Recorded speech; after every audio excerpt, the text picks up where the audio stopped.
Hi, I'm James Malcolm, and this is the inaugural post to the James Malcolm Lip Dub YouTube review. So let's get this started. I am reviewing the Henry M. Jackson High School Lip Dub from 2013.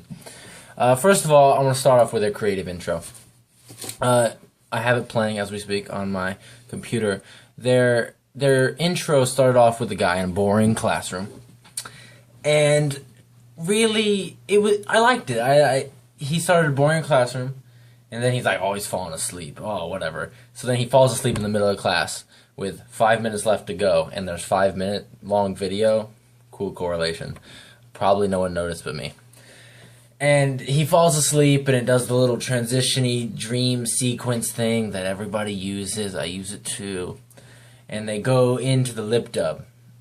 And before the lip dub, like, some guy's phone rings in class with the song they use, so like it's syncing his brain waves up.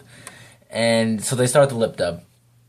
And they're going through the lip dub, and it's always a good time. That's the song they do. And it's a really good choice for a high school, exhibiting a high school, because it's always a good time at our high school. Ho, ho, ho.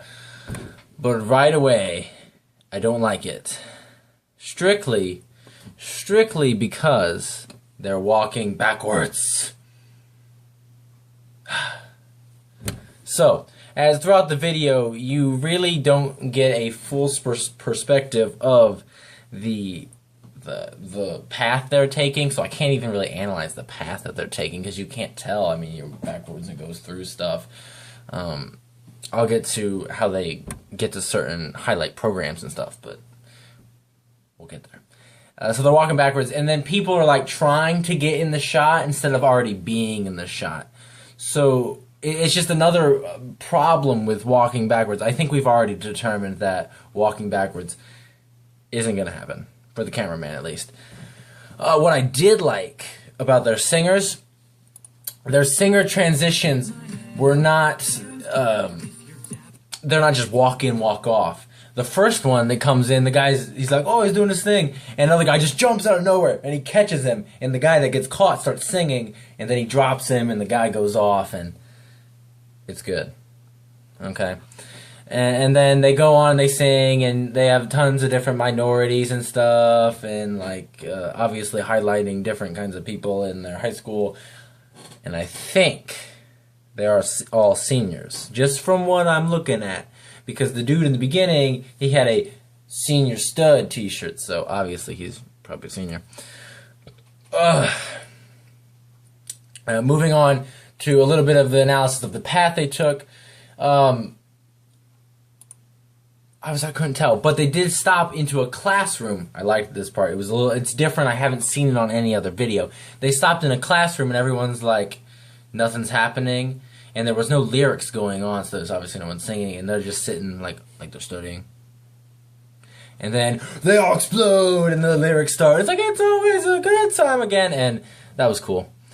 So throughout the video, you can tell that they're trying to get that, oh, look at all our club thing across, but they're doing a bad job. You get to the basketball team, and there's like 3 basketball players, and they dunk a basketball in a trash can. Woohoo. Yeah, big basketball team they've got here. I mean, it could be a small school. I don't know that. I probably shouldn't judge. They could only have 3 people. But there's like 5 cheerleaders, and then you see them for like 2 seconds because you can't anticipate them coming up because they're walking backwards. A lot of the problems stem from them walking backwards. And so that's that. Moving on, they get to the cafeteria, and there's obviously like a track above their cafeteria. Like, here's a cafeteria and there's a track, and they come up to the track, and you can see all the people in the cafeteria, and the people in the cafeteria spell out the initials JHS, Jackson High School. Like, it's Henry Jackson High School, so I guess the H is too complicated. So it's the JHS, so Jackson High School, which is cool. You can see down upon them. We could do something like that with our crane and the cool money stuff that Brian Macias has. So you never know. That it's something we could do. I liked it. It's something to talk about. That was that. They also they come back. Big thing about the plot that I liked. They have the beginning, so I fall asleep, and then at the end, he wakes back up in class, and the dude's like, "Oh, everybody's left. You can go now." And he walks out in the hallway to the aftermath of the lip dub. Did it happen or did it not happen? What? Okay. So the plot kind of went together, but you couldn't really tell why they were doing the video. Like, we're doing the video to highlight programs, obviously. So, obviously, it kind of like the PV High one did. It's highlighting programs. They even say that at the beginning, like, "Oh, freshmen, check this out. They're highlighting programs." They are obviously they're doing it for no reason at all. But the no reason is also like we've got stuff going on.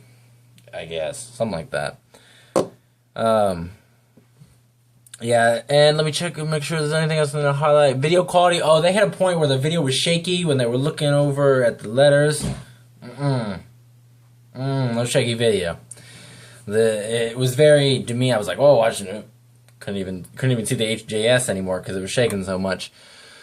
Performers. Some of the performers weren't adequately prepared. They have to know to articulate their voice, so you talk like this. I know you kind of look like a retard sometimes. I would spread the word and the word. But you kind of look stupid doing it, like talking like this. But it makes sense. You get when you're lip dubbing, you have to fake it so that you can understand when watching the video. You don't want to kind of talk like this when you're lip dubbing because then no one knows what you're doing. Yeah, they did that a couple times. They were funny. I guess we should be funny. One time they passed an ET doll. Like, they have an ET doll just hanging out in one of their classrooms. Alright, hey, why not? I think we should incorporate a little bit of that. It's like you have the highlighting programs, but what makes your program unique? Yeah, that's a deep question that you can ask on any kind of thing you're doing for Studio 415, a little interview. What makes your program unique? Just let you take in that question. You got it? Okay. So like the ET doll. So that was that. Finally, let me do a little scanning here. Hold on one sec. Cameraman, yeah, I had some other things written down. I think that was... Oh, one of the other transitions. I talked about the guy that jumped in. One guy got tackled. Like, okay, it wasn't like, "Oh, I'm going to screw up the video, let's tackle him." It was, "I want to tackle the singer guy and we'll have somebody else come in." So the dude, like, tackles him and rams him into mats. So they had the mats placed there. It wasn't just like a, "Hey, let's randomly tackle him." They had mats, so they drove him out, and then some guy walked in. Like I said, their transitions were good. He said song choice, video quality, talked about the path. What students are doing. They're doing the cheering stuff, like, all the way through, which was good. And like I said, they exploded in one of the classrooms. Yeah, that's pretty much it for my analysis of the Jackson High School lip dub. I do want to mention one that I clicked on before this. I'm still confused by it. I clicked on it, and it was one of the, like, 2 million views. Like, it was huge, like, probably one of the first ones that came out. And then I played it, and it was an old school song, and I've heard it before, but I don't know the name of it. But they hit a point where they started going in reverse. Like, everything was going in reverse. So they were walking, the cameraman was walking backwards, but at one point they were going forwards to film it because they were throwing paper planes, but the paper airplanes were coming back into their hands and stuff. And they must have been playing the music, like, in reverse and, like, still, like, kind of mouthing it out because that's what they were, still hitting the words. It was weird. That's all I gotta say about that one. Okay, so this concludes my lip dub review. Yes, we're coming up on 9 minutes and 30 seconds. I'm pretty sure that it accumulates to about a page length. Please excuse the hair. When I'm at home, I kind of do whatever I want with my hair because I don't care. Because no one's going to see me. This impromptu video was brought to you in part by my computer room, equipped with a laundry rack, and a fan. Maybe for the next LibDub review, we will set up a cooler background. So, thank you for watching, and good night.